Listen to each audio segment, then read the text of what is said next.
Hi, I'm Tom Sexton. Hi, I'm Charlotte Taylor. Hi, I'm Mark Rusty.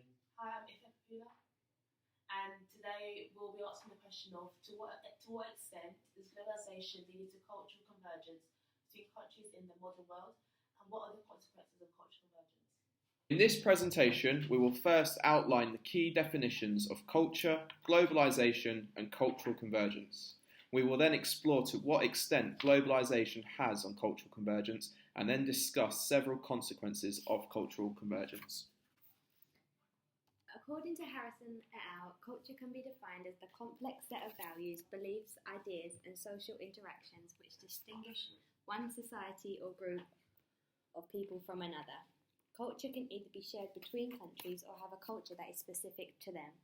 For example, England is known for its rich British culture, which can be described as being reserved.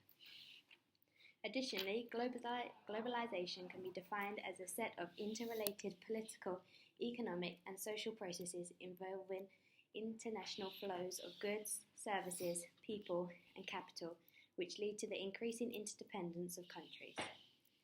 Cultural convergence occurs when multiple cultures become more like one another through exposure to traditions, ideals, and languages. The English language being one of the most highly spoken languages in the world. Cultural convergence can be put into four main categories such as food, technology, clothes, and consumption. I'm now going to explore cultural convergence in more depth. McDonaldization is a key concept when talking about convergence. McDonaldization is the basis of one of the most influential developments in contemporary society, the fast food industry. McDonald's was originally established in America, however it now has restaurants in 119 countries. McDonaldization is closely linked to Americanization. It can be defined as to make or become American in character and assimilate to the customs and institutions of the US. China is a prime example of Americanization. For example, Beckett et al. Argue how Western and American advertisements decorate the main streets in China's main metropolitan area. This therefore highlights how the English language is becoming more dominant all over the world. In some cases, being able to speak English will result in job promotions and enable further education at universities and schools. Globalisation impacts the homogenization of culture. This can be positively or negatively, depending on perspective. This is done by accelerating transnational flow, assisting the international movement of goods, people, and beliefs, and removing the barriers between countries. Technological advancements in recent years have had a substantial effect on the extent at which globalisation has grown and impacted international business and culture. For example, technological advancements and deregulation in the EU air transport industry has increased the number of multinational budget airline companies, which has allowed competition in this sector, decreasing flight costs. These advancements have helped international business and tourism to flourish, in particular countries in Southeast Asia such as Singapore, who have the world's fifth largest GDP per capita and are considered to be one of the most globalised countries in the world. It is argued that globalisation has a negative impact on national sovereignty and culture. With international businesses selling products and services into different markets and cultures, it is perceived that national sovereignty is lost if everyone is using the same products and services, for example foods, clothes and technology. Although it is argued that the Western culture has more influence on Eastern cultures, globalisation is not a one-directional flow of cultural convergence. Globalisation allows for multi-directional flows of cultural convergence. For example, in recent years, Western companies such as McDonald's and Starbucks have established themselves in Asian markets such as China and Japan. However, Western cultures have also been introduced to Asian cultural cuisine, such as wasabi and Thai sushi, and have become very popular in the Western markets. To summarise, globalisation, with the aid of information and communication technological advancements, has opened up the world and allows businesses to expand and flourish into new international markets. Access into developing countries also allow businesses to reallocate their resources and manufacturing facilities, bringing economic benefits to the developing world. Globalisation does affect cultural convergence to a great extent, but does bring multi-directional flow of cultural convergence between East and West cultures. We will now go into more depth about the consequences of cultural convergence. McDonald's in the UK roughly has 1,200 restaurants, employing approximately 72,000 people in the UK and over 1 million worldwide. For the UK and countries in the European Union, the population is going through demographic changes, as the population is now made up of mainly those over 60 outweighing those under 18, even though 16 to 34s are the dominant consumers of chicken and burger restaurants like McDonald's, thus having a negative effect on the market growth. This is a more concerning consequence of cultural convergence, as the exposure will cause McDonald's sales to decline by 0.4% from 2016 to 2021 for those aged 16 to 34 years old.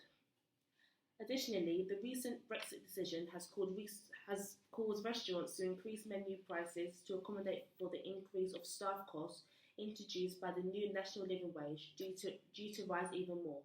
As a result, McDonald's and other food restaurants and fast food chains in the UK may see declines in sales regardless of previous sale figures.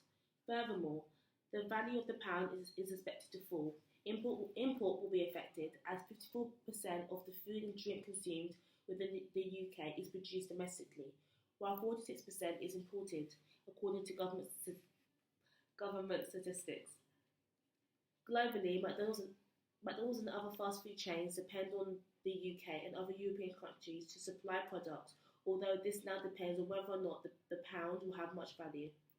In a positive way, cultural convergence has given McDonald's much exposure globally, as there is a McDonald's in 6 continents except for Antarctica, with McDonald's largest market outside the United States being Japan.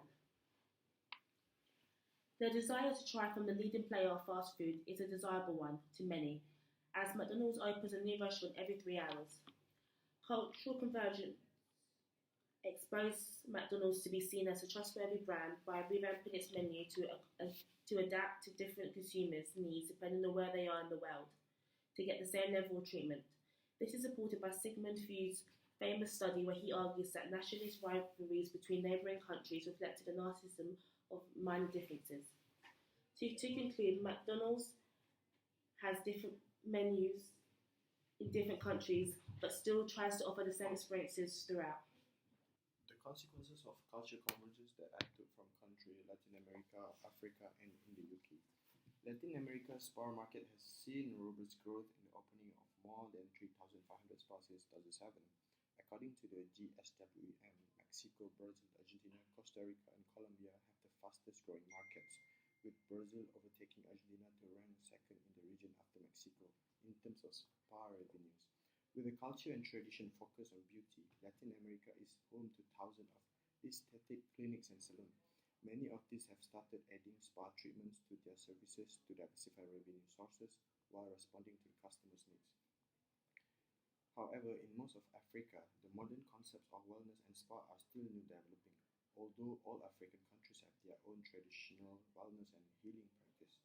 The GWI's first study, the Global Spa Economy in 2007, counted only 14 African countries with modern spas. Just 6 years later, the GSWM in 2013 reported that the spa market has spread to 42 African countries, with spas in new hotel investment in many countries, including Nigeria, Senegal, Gambia, and many others.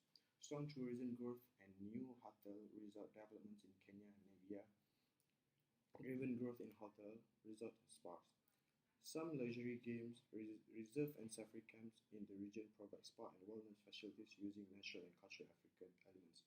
In addition, South Africa has a well-established spa tourism market, both for domestic and international tourists.